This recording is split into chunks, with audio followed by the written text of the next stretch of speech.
Hi friends, இப்போ பாருங்கள் நம்ம 3 in 1 தக்காளி குழம்பு வைக்க போகிறோம். அது வந்து தோசைக்கும் ஊற்றிக்கலாம், இட்லிக்கும் தொட்டு சாப்பிட்டுக்கலாம், சாப்பாட்டுக்கும் சாப்பிட்டுக்கிற மாதிரி ஒரு குழம்பு வைக்கலாம். இப்போ வந்து எண்ணெய் ஊற்றிக்கலாம்.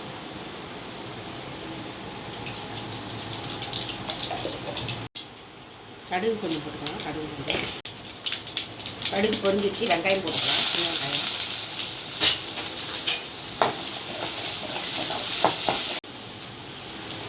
இஞ்சி பூண்டு பேஸ்ட் கொஞ்சம் போட்டுக்கலாம்.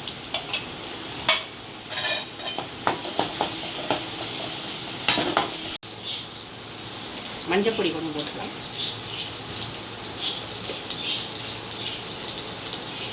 மிளகாத்தூள், மல்லித்தூள் போட்டுக்கலாம்.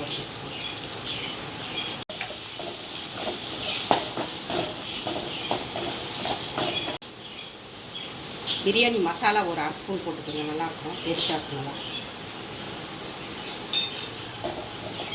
போட்டு தக்காளி வந்து 5 தக்காளி அரைச்சி வச்சுருக்குது, அதை இதில் ஊற்றிக்கலாம்.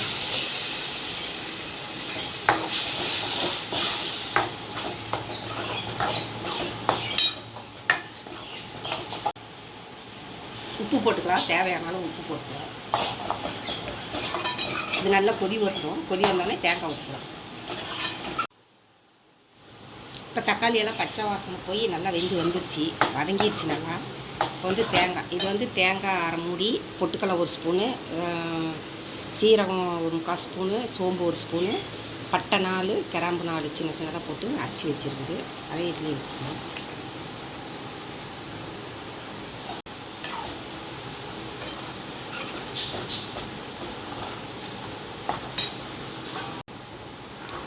இது வந்து இப்போ தேங்காயெல்லாம் எல்லாமே ஊற்றியாச்சு. 5 நிமிஷம் நல்லா குழம்பு கொதிச்சு வரட்டும், இறக்கிலாம் ரெடி ஆகிடுச்சு. இப்போ பாருங்கள், குழம்பு நல்லா கொதிச்சு நல்லா வந்துருச்சு. இப்போ வந்து குழம்பு ரெடி ஆகிடுச்சு, அடுப்பு ஆஃப் பண்ணிடலாம். இந்த குழம்பு சாப்பாட்டுக்கும் ஊற்றிக்கலாம், இட்லிக்கும் ஊற்றிக்கலாம், தோசைக்கும் ஊற்றிக்கலாம். சூப்பராக இருக்கும், டேஸ்ட்டாக இருக்கும். நல்லா இந்த மாதிரி செஞ்சால் எப்படி சீக்கிரமாகவும் செஞ்சிடலாம். இந்த மாதிரி நீங்களும் செஞ்சு பார்த்துட்டு எப்படி லைக் பண்ணுங்கள், பிடிச்சிருந்தா சப்ஸ்கிரைப் பண்ணுங்கள். வாங்க சாப்பிட்லாம்.